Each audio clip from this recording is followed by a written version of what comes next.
freaking out. She's not freaking out. People tend to freak out. Trust me, she's fine. Number 10, the surgeons do everything. If we're to take Grey's Anatomy at face value, surgeons have to be experts at everything. And we mean everything. Of course, a surgeon has to be extremely smart, but this show often leaves the impression that highly qualified surgeons are the only doctors hanging around Seattle Grace. Not only do they do surgery, they run blood tests, check vitals, and stay in seemingly constant communication with their patients, which is less true to life than you might like to think. Fine, you go in there. In the real world, most of what we see our favorite residents and attendings handling would be done by nurses. But apparently, there aren't a ton of those at Grey Sloan. We guess they all went on strike? I think the nurses know that we are on their side. Don't they? Well, we're doctors. Number 9, random interns. This beloved show started out with our OG 5, Meredith, Christina, Alex, Izzy, and George. Your first shift starts now and lasts 48 hours. Your interns, grunts, nobodies, bottom of the surgical food chain. We've cried and laughed with them throughout the years, following their trials and tribulations in a loyal manner. But that's more than we can say for 95% of the other interns that come through. I have 5 rules. Memorize them. Rule number 1, don't bother sucking up. I already hate you. That's not going to change. Sure, we care about Lexi, Joe, and a handful of others, but you'd be hard-pressed to even remember most of all the others. Since some of them stick around, it's a little strange that so many show up for a few episodes and then dip. Where did they go? There's got to be some Grey Sloan ex-intern support group we don't know about. And they're all in the top 10% of their programs. So they're completely socially inept. Probably. Number 8, DeLuca's recovery time. Say what you want about Alex Karev. The man certainly packs quite a punch. So much so that when he beat the snot out of Andrew DeLuca for a misunderstanding involving Joe, Alex's girlfriend at the time, the doctors thought DeLuca might lose his vision. Has he been conscious? He was on intake, but we had to tube him.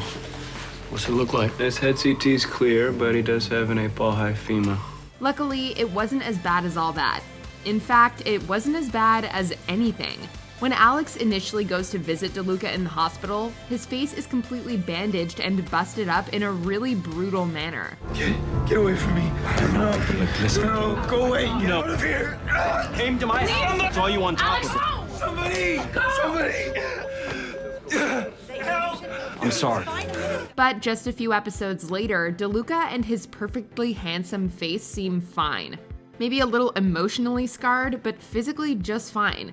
What's your secret, DeLuca? We must know. I'm glad you're okay, and I'm really sorry. Are you serious? Number 7, helping their own. Being a surgeon is no picnic. Time and time again, we've watched the surgeons on Grey's Anatomy have to call death after devastating death. But having seen so many of them, we've noticed they tend to give one group of people a little more time for a miracle than others. The doctors at Grey Sloan are always getting hurt, and therefore always seem to be operating on each other. And the doctors just seem to try a little bit harder when it's one of their own. Can you help? It's Dr. Gray. She's in surgery and she's in bad shape. Dr. Gray is very capable. She'll figure it out. She's not operating. She's the one on the table. When April gets in an accident in season 14, the team spends hours trying to stabilize her. Yet we've seen them call other patients in 20 minutes or less. Stop! Enough, all right? Stop, please. Jackson, please let go of her. Please, come on. Look at me. Look at me. Just hold on. I know. We can't stop. Seems a bit unfair. Number 6, bomb in the chest. How could we forget the iconic bazooka in the chest episodes of Grey's Anatomy? Oh my God. Dr. Milton. What? What's wrong? Hannah, I don't want you to move. Not your hand, not your body, not an inch. It's genuinely thrilling and scary, and one of the series' best, but we have a few questions. It's pretty impressive that Meredith survived this one, seeing as she has her hand inside a man's chest to keep a bomb from exploding. But how in the world did the guy with a literal bomb in his open chest survive it? Yo, my guys talked to the friend. That device is homemade, which means it's unstable and very unreliable. Could be a dud, but we have no way of knowing. Add to that the fact that you've got a surgeon in the OR next door refusing to leave and a nervous paramedic's hand inside the body cavity. It's definitely as bad as it seems. Not only is there, a bomb in his chest, but he spends most of this 2-episode arc unconscious on a table with his chest open. It doesn't feel plausible at all, but it sure does make for good TV. You almost died today. Yeah. I almost died today. Number 5, Meredith not drowning. The ferry crash episode of Grey's Anatomy is one of the most intense in the series' history for many reasons. I believe that it's been a hell of a year. And I believe that in the face of overwhelming evidence to the contrary, we will all be okay. But most fans probably remember it best for Meredith's near drowning. Or if we're being completely accurate here, her dying and coming back to life moment. When Derek finally pulls Meredith from the water, she's been under for what seems like a pretty long time. When she arrives at the hospital, the other doctors have a hard time regulating her body temperature, and she eventually awakes in a type of limbo. She's freaking out. She's not freaking out. People tend to freak out. Trust me, she's fine. Oh, okay, mister, I've been dead longer, knows everything. In the end, it seems Meredith rejoins the land of the living simply because she chooses to. But after all her body's been through at that point, that's a very hard sell.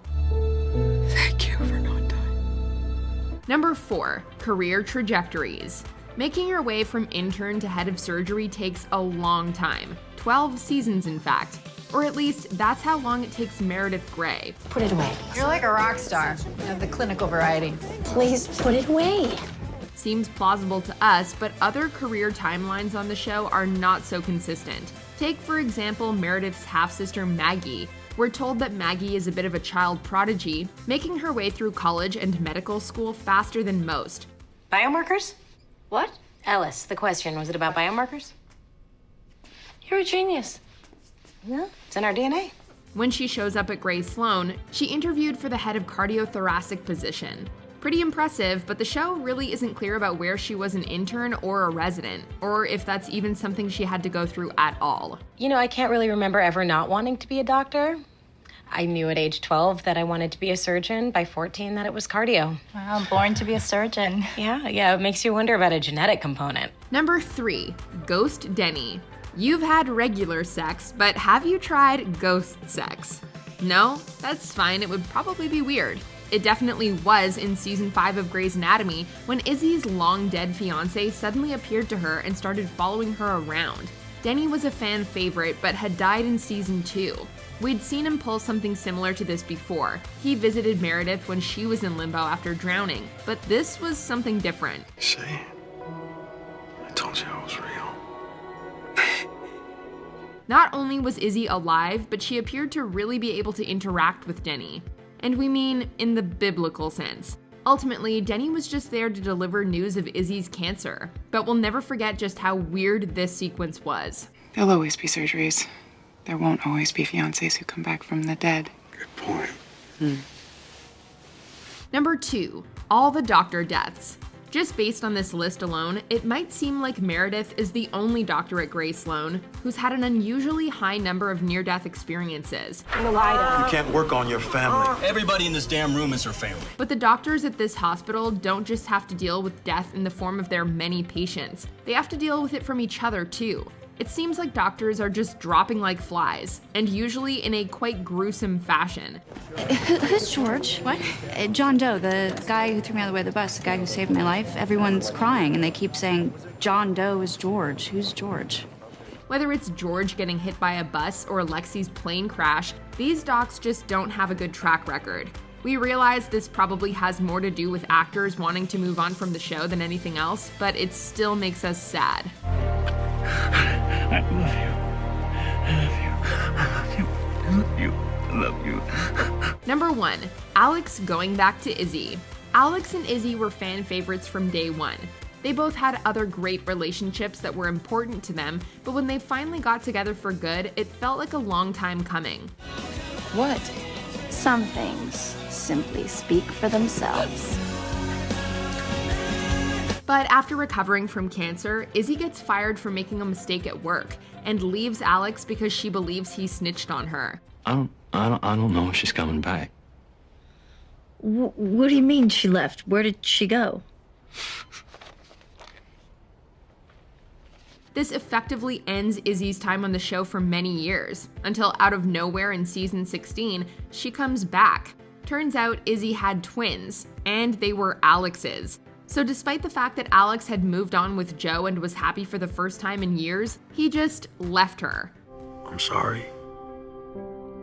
I don't know how to end this. I don't want to. Goodbye.